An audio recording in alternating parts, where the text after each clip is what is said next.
Hello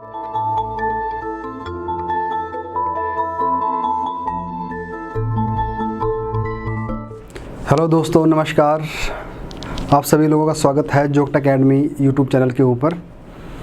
तो यहाँ पे जो मैं आजकल नई जो सीरीज़ टाइप चला रहा हूँ एक, वो एचएएस की जो आंसर रेटिंग है मेंस की, उसके रिगार्डिंग है। और जिसमें मैं कोशिश करता हूँ कि क्वेश्चन को किस तरह से आपने लिखना है और कैसे आपने कंटेंट डालना है उसके ऊपर, और किस तरह की आपकी अप्रोच होनी चाहिए। और उसके बीच में कुछ पार्ट हम सिलेबस के भी डिस्कस कर देते हैं कि आपका जो सिलेबस है वो किस तरह से फ्रेम किया हुआ है। तो जैसे कि लास्ट वीडियो में हमने जो डिस्कस किया था कि जो पेपर 2 वाला जो पार्ट था उससे कुछ हमने पिछले जो साल की जो टेस्ट सीरीज़ थी उसमें से कुछ क्वेश्चन उठाए थे। तो वो जो 4 नंबर के और 8 नंबर के किस तरह से लिखना है उस पर बात की थी। तो आज जो मैं क्वेश्चन उठाया है वो हिमाचल जीके में से है। तो है वो भी हमारी जो लास्ट टेस्ट सीरीज़ थी उसी में से है। तो यहाँ पे मैं कोशिश करूँगा कि जो हिमाचल जीके है उसको किस तरह से आपने आंसर लिखना है। तो उससे पहले मैं 1-2 बातें आपके साथ करना चाहता हूँ इससे रिगार्डिंग। तो सबसे पहला तो है कि जैसे हमें बहुत सारे इस तरह के कॉल्स, क्वेरीज़ और इवन यूट्यूब के ऊपर भी आप जो कमेंट लिख के भेजते हैं, तो उसमें सबसे ज़्यादा ये आती है आजकल कि हिंदी मीडियम वाले जो स्टूडेंट्स हैं तो उनको शायद इतना ज़्यादा कंटेंट नहीं मिल पाता, और ना ही इतना जो रिटर्न कंटेंट है या मटेरियल है या नोट्स है वो भी इतने ज़्यादा नहीं है। तो मैं आपको ये एश्योर करना चाहता हूँ कि हम इसके ऊपर काम कर रहे हैं और मैं करना चाहता हूँ। मैं आपको ये तो नहीं कमिटमेंट कर पाता कि कब तक मैं आपके सामने ये सारी चीज़ें लेकर आऊँगा, बट ये इतना है कि थोड़ा टाइम लगेगा। तो जितनी हमसे कोशिश हो पा रही, जितना हम कर पा रहे, तो उतना जल्दी से जल्दी हम करने की कोशिश करेंगे कि आपके सामने हिंदी मीडियम के अंदर, चाहे कोचिंग को लेकर है, क्लासेस को लेकर है, स्टडी मटेरियल है, टेस्ट सीरीज़ है, वो सब लेकर आने की कोशिश करेंगे। बल्कि इस बार हमारे कुछ एफ़र्ट्स रहे हैं। जैसे हमने जो एचएएस जो प्रीलिम्स की जो टेस्ट सीरीज़ थी वो हमने बाइलिंगुअल बनाई है, हिंदी में भी और इंग्लिश में भी है। और उसी तरह से जैसे हमारी एचपीजीके की जो बुक है उसको भी हमने हिंदी में कन्वर्ट किया था, काफ़ी पहले कर दिया वैसे उसको तो। और आज तक हमारा जो इकोनॉमिक सर्वे बजट आता रहता था उसकी जो एक कंपाइल्ड मैगज़ीन आती है वो हमेशा इंग्लिश में आती रहती थी। तो इस बार हमने उसको हिंदी में कर दिया है। तो ऐसे धीरे धीरे हम स्टेप बाय स्टेप हम करते जा रहे हैं। तो अभी जो इस साल के लिए जो हमारा टारगेट रहेगा वो स्टडी मटेरियल के ऊपर रहेगा। और दूसरा, ये जो टेस्ट सीरीज़ है जो भी इंग्लिश में हमने स्टार्ट किया है और इसी को हम आजकल कन्वर्ट कर रहे हैं हिंदी में। तो इसके लिए अब देखते हैं कितना टाइम लगता है, बट हम पूरी कोशिश करेंगे कि इसको हम हिंदी मीडियम में लेके आए। और दूसरी बात यह है कि जैसे अभी कुछ आंसर हमारे पास स्टूडेंट्स लिख के भेज रहे हैं जिन्होंने हमारी जो टेस्ट सीरीज़ ज्वाइन करी है। तो वहाँ पे 1-2 चीज़ें अभी भी मुझे लगी है कि जो बच्चों में लिखने में थोड़ी प्रॉब्लम है। तो सबसे पहले तो ये देखिए कि जो एचएएस का जो पैटर्न है तो उसमें जो ज़्यादातर डिमांड रहती है वो क्वेश्चन के इस तरह से होती है कि आप टू द पॉइंट बात लिखें, क्योंकि 4 नंबर का क्वेश्चन है। अब 4 नंबर के क्वेश्चंस में आपको जो वर्ड लिमिट दी जाती है वो 150 दी जाती है। तो आपके पास जो वहाँ स्पेस दी होती है, जब आप आंसर शीट देखोगे अपनी, तो उसमें जो स्पेस है तो उसमें मैक्सिमम आप 200 वर्ड तक लिख सकते हैं। तो इस तरह से कोशिश सबसे पहले तो ये रहनी चाहिए कि आप 4 मार्कर के अंदर मैक्सिमम इन्फॉर्मेशन अपने उसी स्पेस के अंदर दे दें। अच्छा, कई बार क्या होता है कि कुछ स्टूडेंट्स इस तरह से लिखते हैं कि 4 नंबर का क्वेश्चन है, वो 4 नंबर के अंदर एक ही बात बोल के उसी को बड़ा करके एंड कर देता है। तो यहाँ मतलब ये नहीं है कि आपने कितना लिखा है। सवाल ये है कि जो क्वेश्चन आपसे पूछा गया है उसके बारे में आपने कितने पॉइंट्स लिखे हैं। तो आंसर आपके जो जितने ज़्यादा आपने पॉइंट्स कन्वे करे होंगे उसके ज़्यादा मार्क्स मिलेंगे, ना कि इस चीज़ के कि आपने एक ही पॉइंट को इलाबोरेट कर दिया। अब फॉर एग्जाम्पल क्वेश्चन ये पूछ लिया कि जो राजा संसार चंद था, राजा संसार चंद के बारे में लिखिए। तो अब आपने राजा संसार चंद के सिर्फ एक ही एंगल पकड़ लिया कि उसकी कोई एक गोरखा वॉर पकड़ ली और एक आधा कुछ और चीज़ लिख लिया, तो उसमें ही कर लिया, क्योंकि राजा संसार चंद का ओवरऑल पूछा हुआ है। तो उसमें आपने कोशिश ये करने की उसको मल्टी डायमेंशनल बनाने की कि उसके मैक्सिमम एरिया आप कवर कर पाओ, चाहे वॉर को लेकर हो, चाहे उसकी और एक्सपेंशन की नीति हो, और चाहे राजा का कोई कंट्रीब्यूशन आर्ट एंड कल्चर के अंदर हो, है ना। तो इस तरह से क्या है कि आपके मैक्सिमम पॉइंट आने चाहिए। तो 4 नंबर वाले क्वेश्चन में मैं सजेस्ट करता हूँ कि कम से कम आपके 5 या 6 पॉइंट आ जाए। वैसे तो देखो 4 पॉइंट तो आने ही आने चाहिए, उसके ऊपर जाके आप 5 या 6 पॉइंट भी लिख सकते हो। और हर एक पॉइंट के अंदर एक अलग से मैसेज आना चाहिए, हर एक पॉइंट का एक अलग से मैसेज होना चाहिए और एक कंटिन्यूएशन होना चाहिए। जो बात आप ऊपर बोल रहे हो उसके जो नीचे वाली बात है वो उसके कंटिन्यूएशन में होनी चाहिए, है ना। तो जैसे आज मैं डिस्कस भी करूँगा, तो पहले तो ये बात याद रखें कि आप आंसर पॉइंट पे लिखिए। अगर पॉइंट पे लिखोगे तो आप ज़्यादा बात बोल पाओगे, और अगर पैराग्राफ में लिखोगे तो पैराग्राफ में आप एक ही बात ज़्यादा लाइन में लिख पाओगे। तो इसलिए कोशिश पॉइंट पे लिखने की करें। अच्छा, कुछ क्वेश्चन ऐसे होते हैं जहाँ पे थोड़ी फैक्ट्स और कुछ डाटा और कुछ एग्जाम्पल की डिमांड रहती है, वो भी आपके एक्यूरेट होने चाहिए। और उनके अंदर क्या होता है, क्वेश्चन के अंदर कुछ कीवर्ड्स होते हैं, तो वो कीवर्ड्स आपके अंडरलाइन होने चाहिए। तो 2-3 बातें ध्यान रखने वाली है कि जिससे आपके जो आंसर है वो थोड़ा ज़्यादा हेल्दी दिखे। तो पहले तो आपने नंबर ऑफ पॉइंट बढ़ाने और नंबर ऑफ पॉइंट भी खींचने नहीं है, उसके अंदर हर एक पॉइंट के अंदर एक बात होनी चाहिए, एक अलग से मैसेज होना चाहिए। और कीवर्ड्स को, एग्जाम्पल को, कहीं डाटा फैक्ट को आपने अंडरलाइन भी करना है। जैसे आप लिखोगे कि राजा संसार चंद ने जो महल मुरियन की बैटल थी वो लड़ी थी, और आगे जाके आप उसका सन लिखोगे तो उसको अंडरलाइन कर दो, है ना। तो अगर आप जितना थोड़ा इसको बनाओगे, जगह का नाम लिखोगे, डेट लिखोगे उसके साथ, तो ज़्यादा सही रहेगा। अच्छा, कुछ फैक्ट्स ऐसे भी होते हैं कि जो नहीं देने की ज़रूरत होती, बिल्कुल छोटे फैक्ट्स हो गए तो उनको देने की ज़रूरत नहीं है, ठीक है। तो जहाँ पे ज़रूरी है वो लिखने की ज़्यादा ज़रूरत रहती है। जैसे अभी जो हमारा पेपर था तो उसमें मैंने एक क्वेश्चन डाला था इस तरह का कि जो निकोलस रॉयरिक है उनके बारे में बताए और उनका हिमाचल के साथ क्या कनेक्शन रहा है। तो अब एक ही लाइन में आप लिख सकते हो कि he was Russian painter, underline कर दो, और उनको हिमालय के साथ बड़ी अटैचमेंट रही है और उन्होंने कुल्लू को अपनी जगह बनाया। और अब एक छोटा सा फैक्ट है, उनको महर्षि नाम से भी बुलाया जाता था, तो उसको अंडरलाइन कर दो। तो अब ये 2-3 फैक्ट आपने एक लाइन में डाल दिया कि जब आप शुरुआत कर रहे हो, he was born in Russia, और उसके बाद उन्होंने इधर विज़िट करा। अगर आपको पता है तो कब क्यों भी लिख लो, और यहाँ पर उनका नाम लिख लो साथ में कि क्या उनको पुकारते थे। तो इस तरह से आपकी पहली बात ये हो गई। अब दूसरी बात में आप बोलोगे कि उनका मेन फोकस्ड एरिया क्या था। तो वहाँ पे अगर आपको पता उनकी फोकस्ड एरिया क्या रही होगी, उन्होंने किस पे काम किया है, और उसके 1-2 उनके पेंटिंग के नाम भी लिख लो, है ना। और उसके बाद अगले अब आपने 2-3 पॉइंट इसके लिख लिए। अब अगला क्या पूछा था उसके अंदर साथ में कि आपको ये बताना है कि उनका हिमाचल के साथ क्या एसोसिएशन रही है।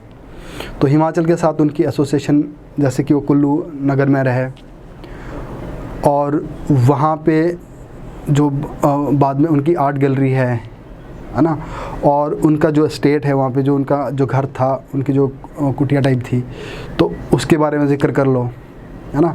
और थोड़ी सी उसमें रेलेवेंस आज की दे दो और कंक्लूड कर दो बात को, है ना। तो उसमें जो छोटे छोटे कुछ पॉइंट्स थे वो आपको आने चाहिए। तो कहने का मतलब है कि मैक्सिमम चीज़ें आपको उसमें लिखनी है।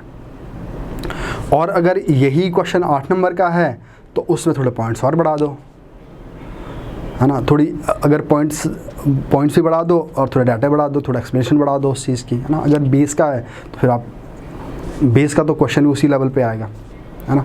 तो यहाँ पे जो मैं नोटिस करता हूँ तो वो क्या ये देखता हूँ मैं कि कई बार क्या होता है कि एक ही बात लिख के छोड़ देते हैं। जैसे अभी एक क्वेश्चन मैं और डिस्कस करूँगा जो मैंने लास्ट इसी टेस्ट सीरीज़ के अंदर डाला था अभी, कि जैसे पिछले साल को क्वेश्चन पूछा था कि मुग़लों का हिल स्टेट के साथ क्या रिलेशन रहा है ना।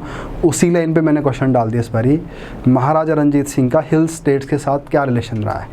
तो अब जो भी एस्पिरेंट्स है वो 8 नंबर का क्वेश्चन है, तो उन्होंने क्या कर दिया, बिल्कुल एकदम भावुक हो गए कि दिमाग में सिर्फ वो बात बैठी हुई है कि राजा संसार चंद हार गया था गोरखास से, और गोरखास को बाहर करने के लिए संसार चंद को महाराजा रंजीत सिंह को बुलाना पड़ा, अब महाराजा रणजीत सिंह आए, उन्होंने गोरखा को भगाया और कांगड़ा फोर्ट अपने कब्ज़े में लिया और बस उसमें ही अपने पूरे 150 शब्द पूरे कर दिए।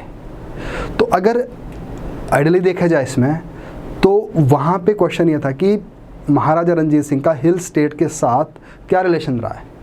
तो आपने जो बात करी सिर्फ एक पॉइंट पे बात की है। तो अगर सही मायने में देखें 8 नंबर के क्वेश्चन में आपने सिर्फ 1 या 2 नंबर की बात की है, क्योंकि आपने एक एरिया ही, एक ही राजा, एक ही वॉर, एक ही एरिया पकड़ के लिख लिया। हाँ, अगर ये लिखा होता, क्वेश्चन ये होता कि महाराजा रणजीत सिंह का संसार चंद के साथ क्या रिलेशन था या कांगड़ा के साथ क्या रिलेशन, तो भी चल जाता। तो यहाँ पे जो रिलेशन था वो पूरे हिमाचल हिल स्टेट्स के बारे में बोला था। तो ऑब्वियसली जो पंजाब हिल स्टेट है उनकी बात होगी यहाँ पर ज़्यादातर। तो इस तरह से क्या है कि अब इसमें सब आना चाहिए, नूरपुर आना चाहिए, सिब्बा आना चाहिए, इवन थोड़ा सा कुल्लू के साथ डिस्कस कर लो, है ना, चंबा के साथ कर लो, मेन बात तो सारे पॉइंट सब जितने मैक्सिमम पॉइंट लिखोगे आप तो उतना आंसर सही हो जाएगा। तो इसकी क्या है कि इसकी प्रैक्टिस होनी चाहिए आपकी, और क्वेश्चन देख के कि क्या पूछा हुआ है और जल्दी जल्दी लिखते रह जाओ कि जब आप लिखोगे आंसर, पहला पॉइंट लिखते हुए जब आप लिख रहे होगे तो दूसरा पॉइंट आपके दिमाग में आना चाहिए, क्योंकि आपके पास इतना वक्त नहीं होता कि आप पेन उठाओ फिर सोचो, वो तो नहीं होता। तो आपकी इतनी ज़्यादा शार्प होनी चाहिए आपकी प्रैक्टिस कि आप साथ साथ आंसर देख रहे हो, साथ साथ उसको लिख रहे हो। तो ये चीज़ जो मेरे को दिखती है। तो और दूसरा क्या है कि कुछ स्टूडेंट्स आते होते कि कट्ठा करके लिख लेते हैं, उनका शो नहीं होता कि पॉइंट कहाँ से स्टार्ट हो रहा है और कौन सी उनकी मेन बात है, उसको थोड़ा दिखा दो, है ना, अंडरलाइन कर दो, क्योंकि एग्जामिनर को थोड़ा कंफर्ट चाहिए। जितना आप उसको कंफर्ट दोगे उतना आपको नंबर देगा वो। तो अगर उसको ही वहाँ पे स्ट्रगल करनी पड़े, निकालने पड़े पॉइंट्स, खुद पढ़ के निकालने पड़े, ढूंढने पड़े, तो वो नहीं देगा मार्क्स। क्योंकि उनका क्या होगा कि उनको एफर्ट्स लग रहे हैं उनके, अगर उनके सामने चीज़ें सीधी दिख रही है तो इजीली हो जाता है। क्योंकि मैं अब जब हम भी मॉडल आंसर जो मॉक टेस्ट होते हैं उनको जब हम चेक करते हैं, तो जिन्होंने बहुत अच्छे तरीके से रिप्रेजेंट किया होता है उस पेपर को चेक करने में कई बारी 25 मिनट लग जाते हैं, पूरा पेपर चेक हो जाता है और इन्फॉर्मेशन उनकी ठीक होती है, एवरेज से थोड़ी ऊपर या थोड़ी सी नीचे हो सकती है, एवरेज तो होता ही है। अच्छा, कई लोगों ने ऐसे भी किया होता है कि उन्होंने बहुत बढ़िया पेपर लिखा होता है, बहुत ज़्यादा इन्फॉर्मेशन होती है उसके अंदर, बट उसमें स्ट्रगल बहुत हो जाती है, कई बार घंटा 1.5 घंटा लग जाता है उसके ऊपर, है ना, तो उसको पढ़ने में, समझने में। तो उस तरह से क्या होता है कि शायद सामने वाले के पास इतना पेशेंस ना हो, है ना। तो जब हम मार्क्स देखते हैं तो जिसने बहुत अच्छे से नहीं प्रेजेंट किया शायद उसके नंबर के भी अच्छे आते हैं, पर उसमें अच्छे इसलिए भी आए कि हमने उसमें एफर्ट्स लगाया है खुद की तरफ से। अब सामने वाला ना लगाए तो अलग बात है। तो आपकी जो प्रेजेंटेशन है वो बड़ी अच्छी होनी चाहिए और जो कीवर्ड्स है वो दिखने चाहिए कहाँ पे लिखे आपने, और पॉइंट आपका दिखना चाहिए कहाँ से स्टार्ट होता है कहाँ एंड होता है ना। ये छोटी छोटी बातें हैं, ये आपको ध्यान रखनी है, ठीक है। और बाकी जो आंसर है वो टू द पॉइंट लिखना है। और अभी मैं 4 और 8 की बात कर रहा हूँ, तो जो अगली वीडियो होगी उसमें मैं कोशिश करूँगा बड़े क्वेश्चन की 20 नंबर की भी डिस्कस कर लो। तो आज जैसे हिमाचल के मैंने क्वेश्चन कुछ उठाया है, तो give a brief account of Himachal Pradesh commission of child rights. तो अब देखो ये कुछ ज़्यादा कंसेप्ट तो नहीं है ये, अब ये सीधा आपको पॉइंट होने चाहिए कि अब देखो गिव ए ब्रीफ अकाउंट, अब क्या अकाउंट की बात करोगे आप। अगर आप आंसर लिख रहे हो तो आपके दिमाग में 2-4 बातें पहले आनी चाहिए। हिमाचल प्रदेश जो चाइल्ड राइट है,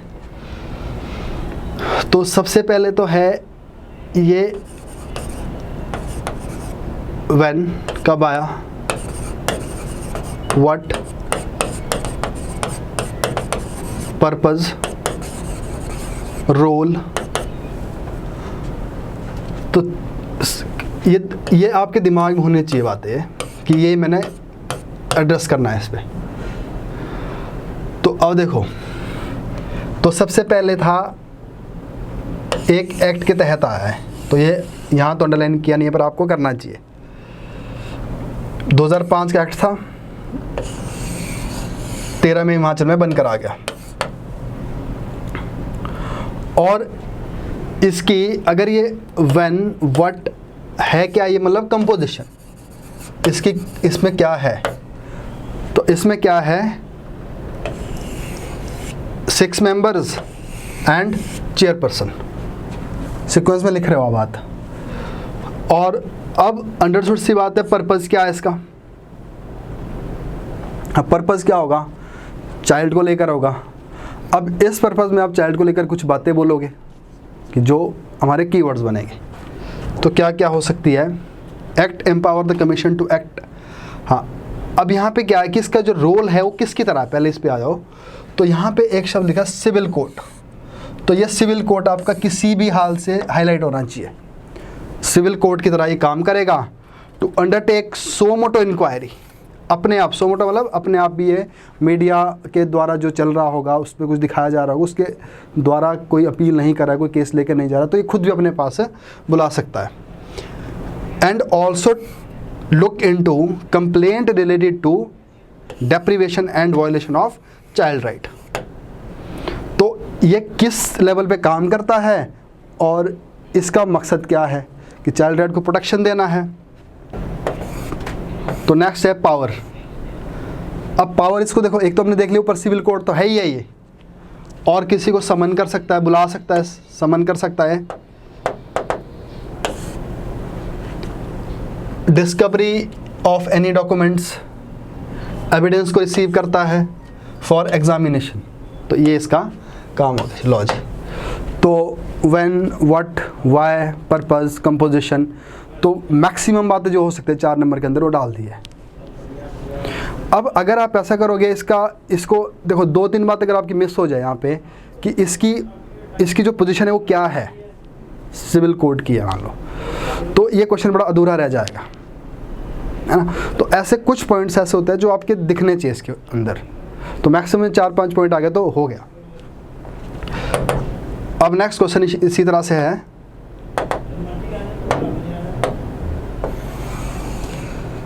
what do you know about Vishal Samiti, Vishal Himachal Samiti. तो इसके ऊपर क्वेश्चन है ये। और देखो ये हिस्ट्री वाला पार्ट है, तो आपके सिलेबस में है पॉलिटिकल एंड हिस्टोरिकल डेवलपमेंट है हिमाचल वाला पार्ट। और जो हमारी पॉलिटिकल पार्टी है उनके ऊपर बात है कि उन्होंने क्या किया, कैसे कैसे उन्होंने काम किया तब से लेकर आज तक, और बीच में ही प्रजामंडल की बात की गई है। तो पॉलिटिकल और जो एडमिनिस्ट्रेटिव हिस्ट्री है और उसी के एक पार्ट समझ लीजिए, उसी के एक एक्सटेंशन समझ लीजिए। तो पॉलिटिकल एक्टिविटीज़ यहाँ पे होती रही है, चाहे कोई वॉर है वो भी पॉलिटिकल एक्टिविटीज़ में आ जाएगी। और जैसे प्रजामंडल मूवमेंट चली है, सनद दी गई है, तो जो पॉलिटिकल जो मूवमेंट थी हिमाचल के अंदर, उस मूवमेंट में जो लोगों की जो एक राइट थी अपनी फ्रीडम को लेकर, डेमोक्रेसी सेटअप को लेकर, उसके लिए जो लड़ रहे थे, और उधर से जो ब्रिटिशर्स थे जो उनको दे रहे थे या उनसे ले रहे थे, तो जो भी सारी जो एक उथल पुथल थी वो एक तरह से पॉलिटिकल थी। अब उसके बाद जब सारा सेटल डाउन हो गया कि हमारी ये अपनी खुद की एक स्टेट बन गई, ब्रिटिशर चले गए यहाँ पे, तो उसके बाद हम बोल सकते हैं कि एडमिनिस्ट्रेशन भी चलता रहा। तो पॉलिटिकल, अब देखो जैसे सनद है, तो सनद का मिलना, सनद तक हमने पहुँचने, पॉलिटिकल डेवलपमेंट बोल सकते हैं उसको।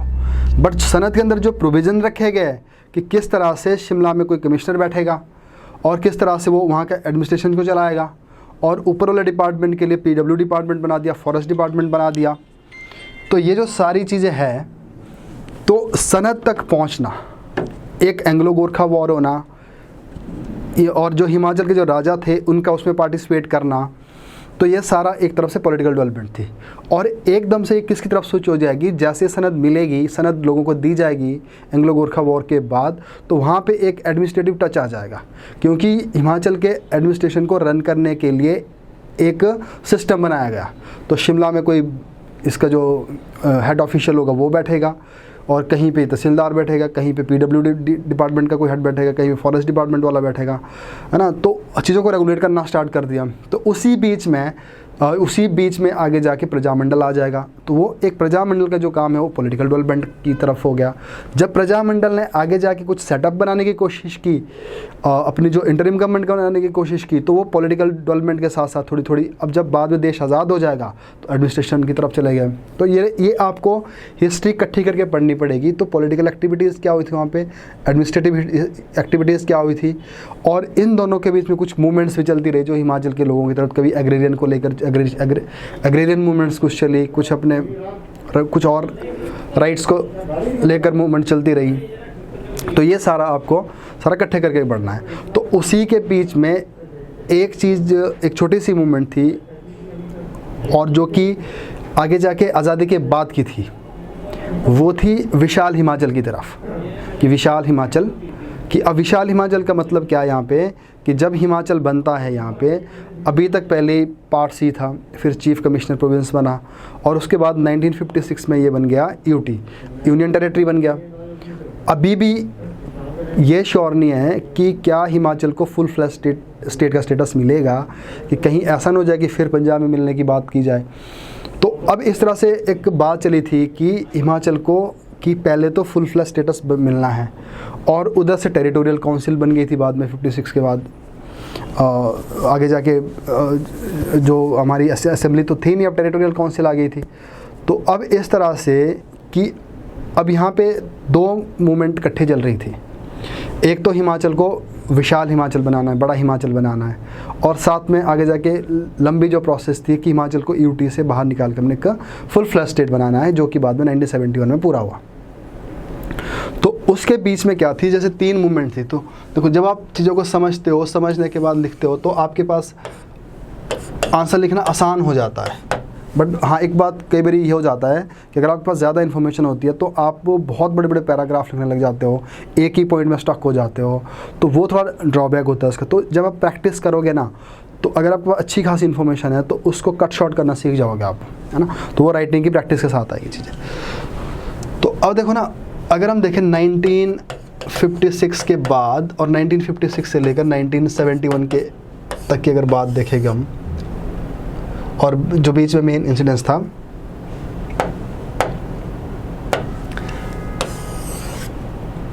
uh, 1966 इसके बीच की अगर बात देखें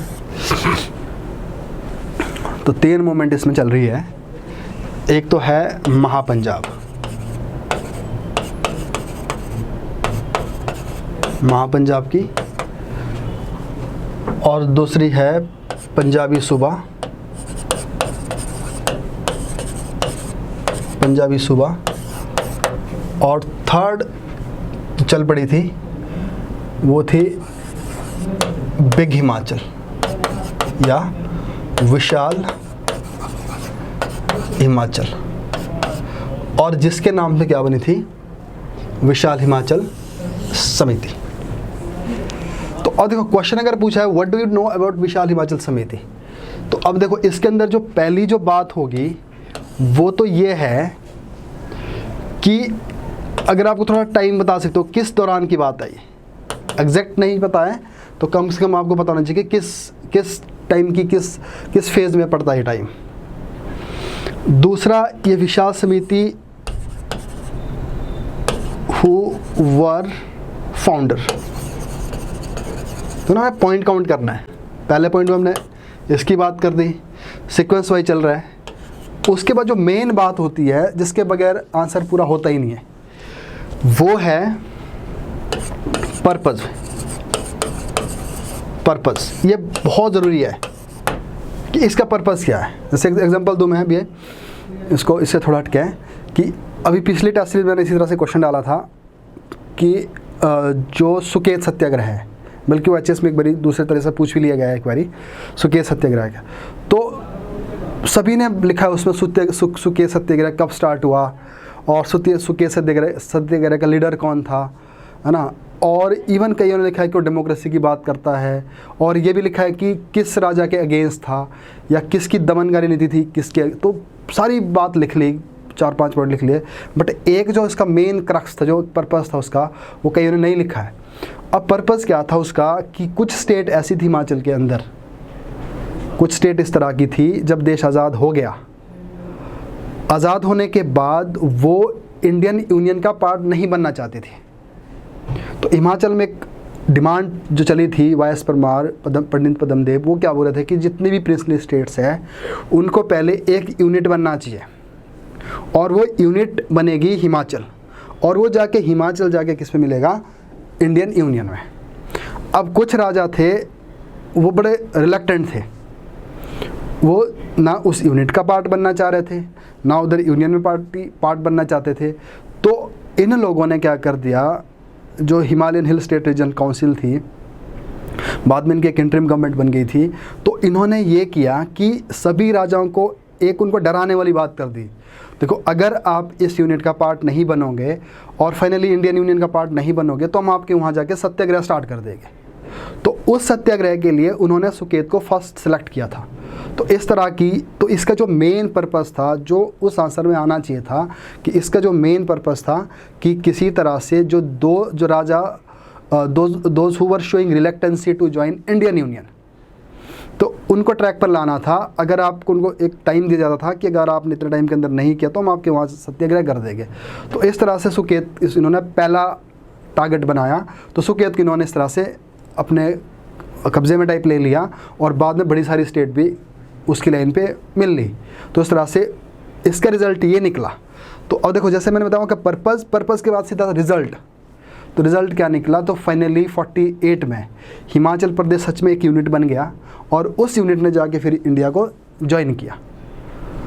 और ये जो सीख मिली इन राजाओं को, उनको एक पता चला कि ऐसा भी हो सकता है, that was Suket Satyagraha only. तो अब देखो ना, आंसर को लिखने किस तरह का तरीका है कि अब जैसे उस सुकेत सत्याग्रह की बात करेंगे, when leaders who started the Satyagraha and main what was the purpose of the सत्याग्रह, और एंड में what was the end result of the सत्याग्रह।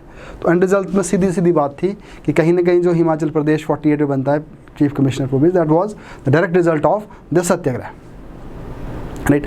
तो यहाँ पे भी मैं ये बता रहा हूँ। तो अब देखो ना, अब सिंपल सी बात क्या है, पर्पस। अब पर्पस आपका बड़ा क्लियर होना चाहिए कि आपने क्या लिखना है इसके अंदर। कि अब देखो, अब पर्पस आप यहाँ से समझोगे। अब महापंजाब क्या चाहता है कि ऐसा पंजाब बने जिसमें पंजाब तो हो, उसमें हिमाचल का जो ऑलरेडी हिमाचल और पार्ट पंजाब में था भी वो तो रह गई, बट कि हिमाचल भी इधर मिला दो और कुछ पार्ट यूपी से ले लो, उधर पेप्सू वाली बात चल रही थी। इस तरह से एक बड़ा पंजाब बनाना चाहते थे। अब इधर जो पंजाबी लोग थे उनको पता था, जो सिख लोग थे, अगर महापंजाब बनेगा तो माइनॉरिटी में आ जाएंगे। तो वो उसके पैरेलल एक मूवमेंट चला रहे थे, वो थे पंजाबी सूबा, कि हमें अलग से ही एक पंजाबी स्टेट चाहिए। जैसे रिलीजन के आधार पर पाकिस्तान बन गया था, तो क्या हम एक स्टेट भी नहीं बन सकते धर्म के नाम पर या अपनी लैंग्वेज के नाम पर? तो अगर हमारी अपनी एक स्टेट रहेगी तो हम मेजॉरिटी में रह गए। तो अब हिमाचल की भी यही बात देखो ना। अब सिंपल सी बात है, अगर महापंजाब मूवमेंट जीत जाती है तो कहीं ना कहीं हिमाचल खतरे में पड़ जाएगा। अगर पंजाबी सूबा मूवमेंट जीतती है तो हिमाचल का जो है, हिमाचल बड़ा हिमाचल बनना ज़रूरी है। तो हिमाचल को क्या चाहिए, जो पंजाब हिल स्टेट चाहिए थी।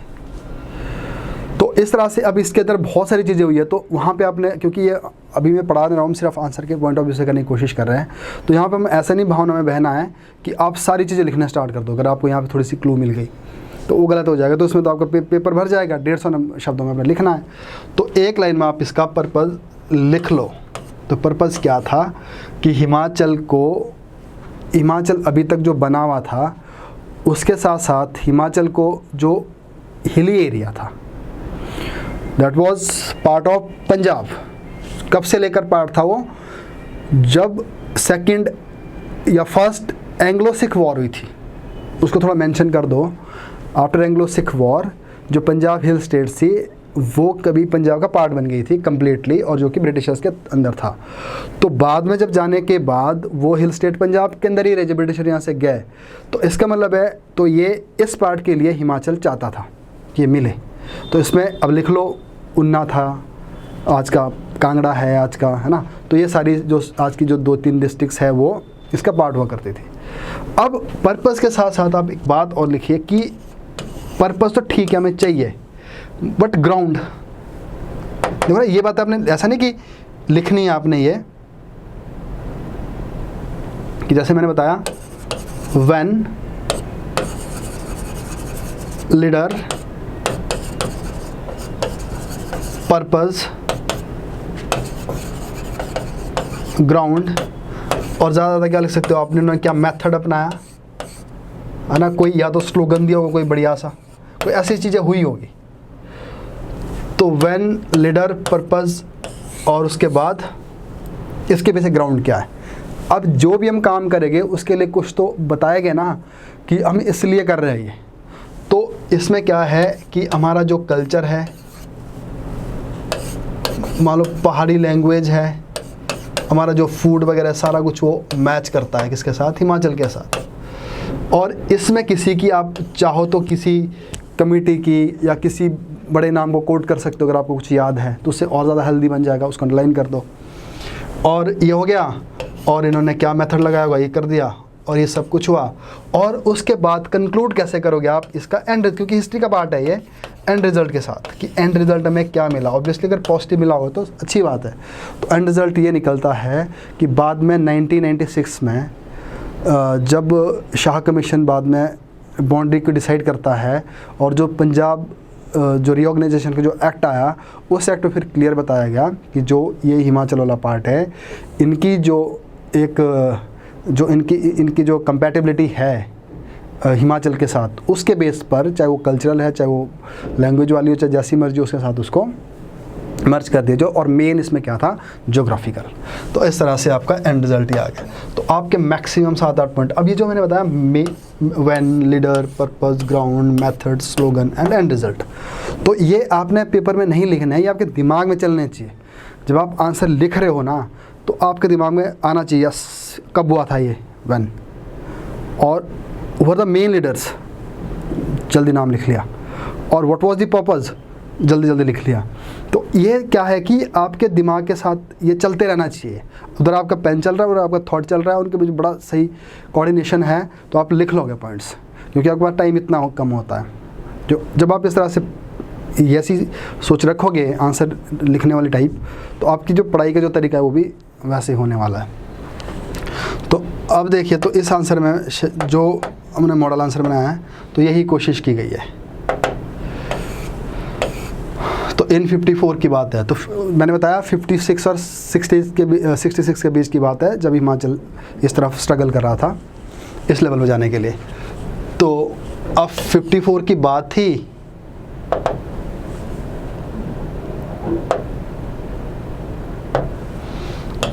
की बात है। पॉलिटिकल पार्टी कौन, कम्युनिस्ट पार्टी, प्रजा सोशलिस्ट पार्टी। अभी फैक्ट्स है, आपने लिखना है ये। इन्होंने हिमाचल समिति बनाई। 8 प्रोमिनेंट लीडर्स, सत्यदेव बुशेरी, हीरा सिंह, दो चार नामों को पता होने चाहिए। डिमांड फॉर विशाल हिमाचल प्रदेश और greater Himachal Pradesh was demand to get adjoining hill areas of Punjab and Uttar Pradesh. इसको अंडरलाइन कर दो, इसकी डिमांड थी। और जो कि कब स्थित था, such a demand was made even before the creation of 1948। Himachal के बनने से पहले थी, तब उतनी ज़्यादा नहीं थी, क्योंकि उस टाइम हिमाचल की कुछ बातें और थी कि पहले तो मैं अपना बचाव हो जाए कि हम स्टेट ऐसा नहीं कि कहीं मिल जाए, है ना। दूसरा जगह से तो बात दूर की है, पहले अपना बचाव ज़रूरी था। तो ये पॉइंट हो गया। उसके बाद है the convener of the Samiti Satyadev Bushehri set at hunger strike. तो किसी ने कुछ बड़ा काम किया होगा यहाँ पे, है ना, तो ये आप लिख लो, मेंशन कर दो। और साथ में टेरिटोरियल काउंसिल से भी थोड़े दुखी थे ये लोग। और समिति हेडेड सलाई हिमाचल प्रदेश, हिमाचल डेमोक्रेटिक फ्रंट था, ये भी इस काम कर रहा था समिति के साथ ही, छोटी सी पॉलिटिकल पार्टी टाइप थी, तो ये भी काम कर रहा था यहाँ पे। तो इस तरह से फिर एंड में क्या है, हमें मिल गया, तो उसको फैक्टों पे आप लिख लो। तो इस तरह से आपने करने आंसर। तो कहने का मतलब ये है कि जो इसका क्रक्स है कि आपको पहले ही थोड़े कुछ बातें पहले क्लियर करनी चाहिए, और वो जब आप नोट्स पढ़ते हो तब भी आपके दिमाग में रहनी चाहिए बात, तो इससे आपका टाइम वेस्ट नहीं होगा, है ना। और सीक्वेंस आपको पता होना चाहिए, और ये प्रैक्टिस के साथ ही चीज़ें आ जाती है ना। और नॉलेज अच्छा खासा होना चाहिए। और जैसे मैंने बताया कि बहुत बार ऐसा होता है कि मैं बहुत ज़्यादा चीज़ें आती है, बट जब हम लिखने लग जाते हैं तो हम 1-2 पॉइंट के अंदर ही घूम जाते हैं, हम खुद ही उसके अंदर घूम जाते हैं, तो उससे बाहर निकलने का तरीका ही नहीं पता चलता। जब निकलते हैं तो कहीं और ही दिशा में जा चुके होते हैं ना, तो उस चीज़ से बचना है। तो यहाँ पे पेपर देखो, एवरेज भी आप रहोगे, एवरेज भी आप पढ़ाई करोगे, और एवरेज भी आप लिख के आओगे, थोड़ा सा एवरेज से ऊपर भी करके आओगे पेपर, तो भी बात बन जाती है। अब एक्स्ट्रा ऑर्डिनरी होने की ज़रूरत तो नहीं है कि अगर आप इतना ज़्यादा पढ़ लिया और लिखने में आपकी बात नहीं बने, और आप इतने अच्छे लिखने वाले हो बट आपका कंटेंट है नहीं है ना, तो आपको ना बड़ा बैलेंस्ड होना ज़रूरी है ना। कुछ चीज़ों में आपको एक्स्ट्राऑर्डिनरी भी होना पड़ेगा, कुछ चीज़ों में, ताकि आपको थोड़ा क्राउड से आपको आगे लेके जाए। वो आपकी सबकी अपनी अपनी कोई स्ट्रेंथ होती है, वो होनी चाहिए, एक आधी होनी चाहिए इस तरह से, राइट। तो उसके बाद है, do you agree that politics of sub regionalism, ये क्वेश्चन बड़ा बैड क्वेश्चन रहता है इनका, बहुत बारी पूछ लिया है, मतलब इसी लेवल पे पूछते रहता है। Politics of sub regionalism in Himachal Pradesh seem to be ended. अब एक क्वेश्चन, अब देखो हमने तो क्वेश्चन डाल दिया कि ऐसा लग रहा है कि अब शायद पॉलिटिक्स ऑफ सब रीजनलिज्म यहाँ पे एंड हो गई है। तो एक बार क्वेश्चन उन्होंने पूछा था कि what is politics of sub regionalism in Himachal प्रदेश, इससे क्या कंपोनेंट है, तो वो उन्होंने क्वेश्चन पूछ लिया है। तो हमने थोड़ा इसको आगे डाल दिया कि भाई अभी ऐसा कुछ हुआ है कि अब यहाँ पे देखो सिंपल सी बात ये है कि पॉलिटिक्स ऑफ सब रीजनलिज्म आपको पता होना चाहिए पहले तो जैसे कि एक रीजनलिज्म होता है, रीजन के अंदर भी रीजन आ गया तो वो आ गया सब रीजनलिज्म। तो हिमाचल का जो रीजनलिज्म है वो ज़्यादातर जो Shimla hill state and Punjab hill states है वो शुरू से चलता आ रहा है। तो शिमला हिल स्टेट की जब अब अगर आपके आगे सोशल फैब्रिकेशन देखोगे, यहाँ का कास्ट सिस्टम है वो, और यहाँ की जो और भी चीज़ें थोड़ी डिफरेंट है और अपर की थोड़ी डिफरेंट है। जैसे यहाँ का पंजाब वाला जो लगता हुआ हिमाचल है, वहाँ के जैसे ब्राह्मण थे पहले, तो वो एग्रीकल्चर में पार्टिसिपेट नहीं करते थे, मतलब उनके पास लैंड बहुत ज़्यादा थी, और क्षत्रिय भी नहीं करते थे ज़्यादातर, तो वो आगे किसी को हैंड ओवर करते थे। अगर आप अपर में जाओगे तो वहाँ पे लोग काम करते थे। उसके पीछे वजह ये थी कि वहाँ पे लैंड होल्डिंग कम थी या ज़्यादा थी, तो और भी बड़ी सारी चीज़ होती है जो सोशियो इकोनॉमिक हो सकती है, तो कहीं ना कहीं वहाँ से स्टार्ट हो गई थी। उसके बाद पॉलिटिकल लेवल पे देखोगे तो इधर तो सनद वाला हिमाचल रहा, और ये वाला जो पार्ट हो पंजाब में मिल गया था। तो इधर के दो मास्टर थे, ब्रिटिशर भी थे और राजा भी थे, इधर तो ब्रिटिशर जी थे, और यहाँ राइट्स ज़्यादा थे वहाँ कम थे। तो ऐसी चीज़ें चलती रही। और बाद में क्या था, जो पंजाब हिल स्टेट्स है, तो यहाँ पे जैसे जनसंघ जैसी पार्टी थी, तो वो हिमाचल में मिलना नहीं चाहती थी। वो तो विशाल हिमाचल का जो महापंजाब है उसको समर्थन करती थी, है ना, तो वो भी था उनका। फिर बाद में जाके फिर जब वो मर्ज हुए, जब उनको ऑप्शन नहीं मिला, किस तरह से लगा कि अब तो जो हिंदू है कहीं वो पंजाब में माइनॉरिटी में ना चला जाए, क्योंकि हरियाणा भी बन गया था, है ना, पंजाब रह गया था, तो इस तरह से फिर उनको इधर भी आने की ज़रूरत पड़ गई। तो ऐसी जो चीज़ें थी वो चलती रही, और बाद में ये पॉलिटिक्स लेवल पर आ गया। ऊपर जो ऑलरेडी पार्टी थी वहाँ स्टैब्लिश प्रजामंडल, वो फिर कमेटी बनी कांग्रेस की, बाद में कांग्रेस पार्टी बनी, तो वहाँ उसका डोमिनेंस रहा। इधर फिर जनसंघ बीजेपी का डोमिनेंस रहा, है ना, पॉलिटिकल लेवल पर फिर अलग होता गया। फिर उनका जो पॉलिटिकल लेवल के जो मुद्दे थे उनके, वो भी डिफरेंट रहे। इधर जो अपर वालों का जो मुद्दा था उनका एप्पल आलू को लेकर, सब्जियों को लेकर, ना, इसके लिए ज़्यादा बार्गेनिंग करते थे वो लोग, और पॉलिटिकल में जो लॉबीज थी वो भी इसमें ज़्यादा काम करती थी। इधर के ज़्यादा लोग थे वो जॉब में थे, है ना। तो ऐसे ऐसी चीज़ें इनके साथ होती रही। तो जो आगे एक चैप्टर है पूरा इसके ऊपर, तो उसको आप पढ़ लेना। जैसे हमारी जो मेंस की बुक है उसमें काफ़ी हद तक मैंने डिटेल में इसको कवर करने की कोशिश करी है। तो इस तरह से क्या है कि ये बढ़ता गया, फिर आगे जाके इतना बढ़ गया कि कुछ पॉलिटिकल जो सेटअप थी वो सारी शिमला में रह गई, है ना। बाद में फिर लोअर में आने लगे। फिर होते होते धूमल के टाइम तक, अगर उससे पहले देखे कि शांता कुमार और उधर ठाकुर रामलाल जब सीएम रहे, उनका भी एक दौर रहा, तो उस टाइम भी बड़ी खिंचातानी उनके बीच आपस में।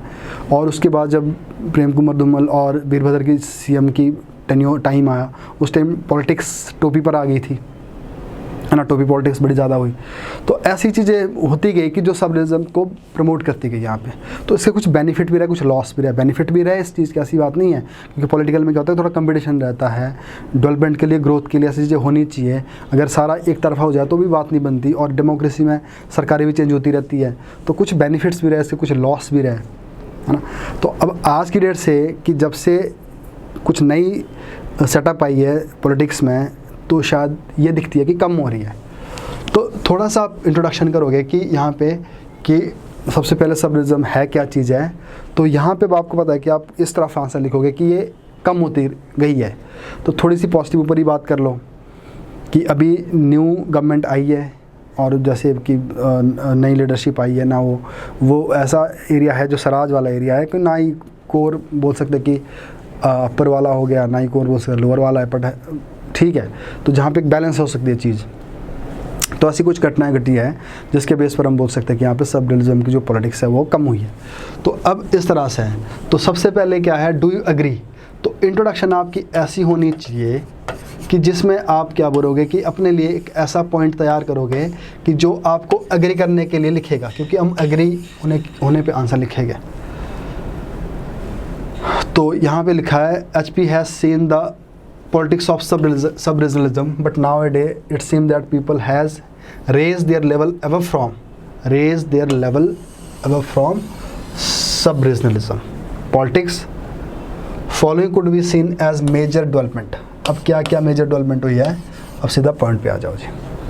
तो न्यू लीडरशिप, हमें इतना पता है कि जो नई लीडरशिप आई, नया CM आया, तो उन्होंने इस चीज़ को नहीं ज़्यादा उन्होंने बात नहीं की इसके ऊपर। उन्होंने दोनों तरह की टोपी भी पहनी है ना। तो उन्होंने सराज एरिया से आए हो, तो ये तो होगा सीधा पॉलिटिकल बात। अब उसके बाद है सेकंड नंबर पे न्यू लीडरशिप हो गई और CM हो गया, और वीरभद्र का जो बेटा है उन्होंने खुद ही बंद कर दिया वियरिंग जो उनकी कैप थी, तो उन्होंने दूसरी टोपी पहन ली। तो इन दो लोगों ने, CM जयराम ने और विक्रमादित्य ने, उन्होंने जो टोपी पॉलिटिक्स थी उसके ऊपर अटैक किया है, तो उन्होंने एक्सचेंज करके पहनी है टोपियाँ। तो ये हो सकता है यहाँ पे। उसके बाद literacy rate is important indicator. तो अब जो लिटरेसी रेट है वो बढ़ गया स्टेट का, तो अब उस लेवल पे नहीं बात करते लोग, भी इस लेवल पे नहीं चलते। और दूसरी बात ये है कि जो इनकम के सोर्स है वो भी थोड़े मिक्स होने लगे। भले ही अपर का शिमला का एप्पल ज़्यादा है, तो इधर भी कुछ फ्रूट्स पैदा होने लग गए हैं, और लोग वहाँ के भी जॉब में हैं, यहाँ के भी जॉब में हैं। तो इस तरह से लिटरेसी रेट बढ़ने से तो एक जॉब की जो करने का तरीका है वो सारा जो चेंज होने लग गया, तो उससे भी काफ़ी चेंज हुआ है। तो जैसे अब क्या था कि धर्मशाला एक पैरेलली एक सिटी बन गई जो शिमला के मुकाबले से, और उससे भी कई बारी ऊपर चली जाती है। जैसे धर्मशाला स्टेडियम बना दिया वहाँ पे, है ना, और फिर कैपिटल बनाने की बात कर दी समर की, तो बहुत सारी चीज़ें उधर से उधर को शिफ्ट हो गई। तो ये भी एक वजह रही है ना। और हिमाचल प्रदेश विधानसभा कॉम्प्लेक्स वहाँ बना दिया। तो ऐसी ऐसी चीज़ें जो और भी हो सकती है। तो यहाँ पे 4-5 पॉइंट ये हो गए। तो इस तरह से होना चाहिए। तो एक कोर बात ऊपर, और उसके बाद फिर नीचे उसको कंक्लूड कर दो आंसर को।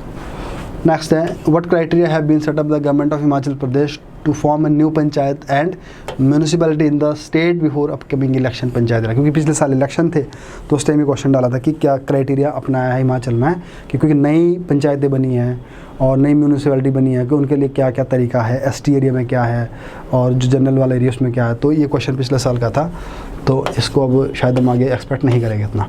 हाँ, बट क्वेश्चन जो पंचायती राज सिस्टम है उस पर होना चाहिए। तो ये सारा उस टाइप का क्या क्राइटेरिया था। What about the features of public service guarantee act 2011। तो अब पब्लिक सर्विस गारंटी एक्ट है, Himachal Pradesh public service guarantee 2011 का एक्ट है।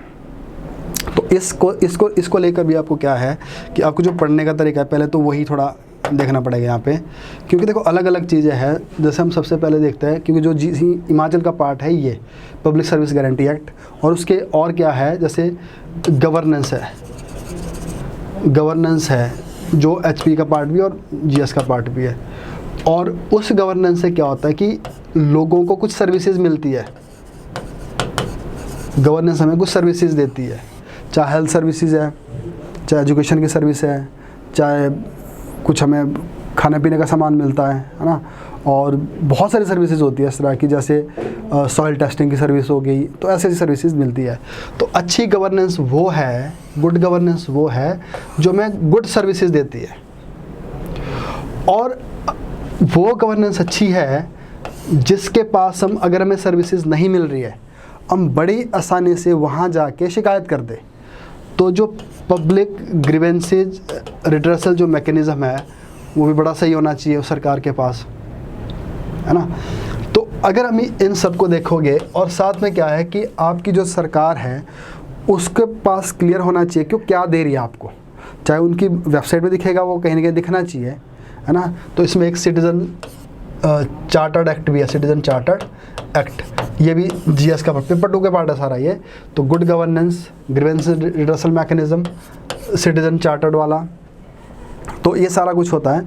तो अब हिमाचल वाले सिलेबस में क्या कर दिया, इन सबको मिक्स करके कि अगर अच्छी गवर्नेंस है, रिड्रेसल मैकेनिज्म सही है, तो सिटीजन चार्टर्ड अगर आपके पास है, सब कुछ सरकार प्रोवाइड कर रही है और जो सिटीज़न है वो जागरूक है, तो इसका मतलब है कि उनको पब्लिक सर्विस गारंटी एक्ट के अंदर सरकार कुछ गारंटी प्रोवाइड करती है कि आपको ये सर्विसेज मिलनी ही मिलनी है टाइम बाउंड मैनर में।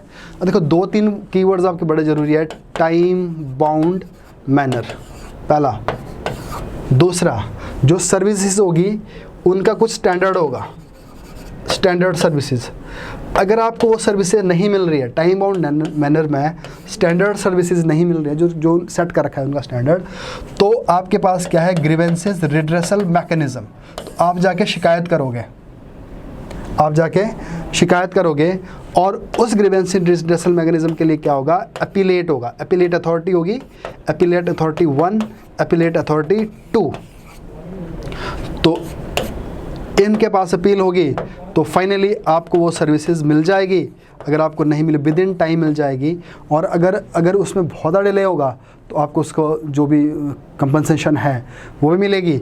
और फिर एंड में क्या लिखोगे, इसका एंड रिजल्ट क्या होगा, जो कि एक कंक्लूजन होगा। तो एंड रिजल्ट क्या निकलेगा हमारे पास कि ये हमें जो गुड गवर्नेंस का एक पार्ट है जहाँ पे जो लोग हैं वो उस गवर्नेंस में एक पूरे पार्टिसिपेशन की बात करते हैं। और अगर वो आपको नहीं दे, देखो ना अब यहाँ पे कीवर्ड कितने हैं, good governance, people participation, at the same time जो आपको सर्विस दे रहा है they are responsible and accountability. तो ये सारा क्या बढ़ाता है, इस पार्ट को बढ़ाता है। तो अब देखो इसमें आंसर कितना ज़्यादा कीवर्ड्स के बेस पर लिखोगे आप, तो यही चीज़ आपको याद रहनी चाहिए और इसके बेस पर आप आंसर लिख लो। ठीक है जी। देखो अगर आपके पास कंटेंट सही है और अप्रोच बढ़िया है, मैं आपको बताता हूँ आंसर राइटिंग पढ़ने से ज़्यादा आसान है, सबसे आसान चीज़ है और अच्छे नंबर आ जाते हैं। ठीक है ना। तो every citizens are entitled to have hassle free public services delivery, hassle free. और जो क्या देगा मैं, रिड्रेसल ऑफ ग्रीवेंसेस, सबका दिखा रही है, accountability, the right to services act represent the particular state toward the standard की बात कर दी, quality and time frame of services, quality and time frame of service delivery, grievance redressal mechanism, transparency and accountability laws. तो ये सारे आपकी हो गई काइंड ऑफ इंट्रोडक्शन की ये पब्लिक सर्विस डिलीवरी की एक कमिटमेंट होती है। तो right to obtain services within stipulated time, right to appeal second appellate, और उसके बाद first and second affiliate authority have the same power vested in a civil court. अब जो first and second affiliate authority है, यहाँ पे भी क्या, ये भी बड़ा मेन कीवर्ड है कि उनके पास कौन सा अधिकार होता है, सिविल राइट वाला। तो इस तरह से वॉर ऑन ज्यूरिसडिक्शन, तो जो जुडिशरी है उसके ऊपर बार लगा रखी है कि जो उनके डिसीजन होगा, जो उनका काम करने का तरीका होगा, उसको इजीली चैलेंज नहीं कर सकते। और इसमें फिर बाद में क्या कर दो, कंक्लूड कर दो। कंक्लूजन है अगेन वही, तो ये क्या देता है हमें, अल्टीमेटली गुड गवर्नेंस और पीपल पार्टिसिपेशन वगैरह वगैरह, बस और लिख लो। तो इस तरह से, तो अगली वीडियो में अभी देखो ये क्वेश्चन किस तरह से, अब इन्हीं क्वेश्चंस को, क्योंकि 4 और 8 के हिसाब से मैंने बताया आपको, 4 में है तो टू द पॉइंट लिख के, पॉइंट लिख के, क्योंकि देखो एक तो बात ये समझो कि जो आपका एग्जामिनर है जो चेक करे उसको पता होता है कि उसको समझाने की कोशिश नहीं करनी। कई बार हमें लगता है कि हम ज़्यादा लिखेंगे, बड़ा लिखेंगे, पैराग्राफ एक ही बात बोले तो ज़्यादा समझ आए, ऐसा नहीं होता। उनको जो एग्जामिनर होते हैं उनको पता होता है कि आप किस लेवल तक बात करना चाहते हो, तो आगे समझ आते हो। तो टू द पॉइंट बात करो। तो 4 नंबर का 4-5 पॉइंट लिख कर छोड़ दो, 8 नंबर का है तो 8 पॉइंट लिखो, थोड़ा इलेबोरेट कर दो, है ना। तो जो मैंने डिस्कस किया तो 4 और 8 के हिसाब से किया है। तो अगली जो वीडियो होगी उसमें कोशिश करूँगा मैं जो 20 मार्कर जो क्वेश्चन होंगे उनको डिस्कस करेंगे। HP वाला भी उठाऊँगा 1-2 क्वेश्चन, और एक आधा क्वेश्चन उठाऊँगा मैं जो जनरल सा पेपर होता है, तो उस तरह से। तो उम्मीद करता हूँ कि आपको शायद थोड़ा इससे बेनिफिट मिलेगा जो मैं डिस्कस करता रहता हूँ उनके साथ इन क्वेश्चंस को। और बाकी आप फिर से अपने जो भी आपकी कुछ क्वेरीज़ होती है, जैसे मैंने लास्ट वीडियो बताया था कि मुझे कहाँ पे फोकस करना चाहिए, तो आप भी मुझे बता सकते हैं। और दूसरा, जो हिंदी मीडियम वाले लोग हैं उनसे एक्सट्रीमली सॉरी कि हम शायद इतना ज़्यादा नहीं कर पा रहे आप लोगों के लिए, बट मैं आपको श्योर करता हूँ कि आने वाले टाइम में ये चीज़ें ठीक हो जाएगी। हम कोशिश पूरी करेंगे कि इसको एड्रेस करेंगे। तो आप इन वीडियोस को देखिए और अपने आंसर राइटिंग के ऊपर भी थोड़ा ध्यान दीजिए, और जो आप पढ़ रहे हो उसमें थोड़ी अपनी अप्रोच चेंज करें, है ना। कि ऐसा नहीं कि बहुत ज़्यादा पढ़ने की ज़रूरत है, लिमिटेड पढ़ाई के साथ भी आपकी बात बन सकती है। तो इसी के साथ मैं यहाँ पे वीडियो एंड कर रहा हूँ। Wish you good luck. Thank you, धन्यवाद।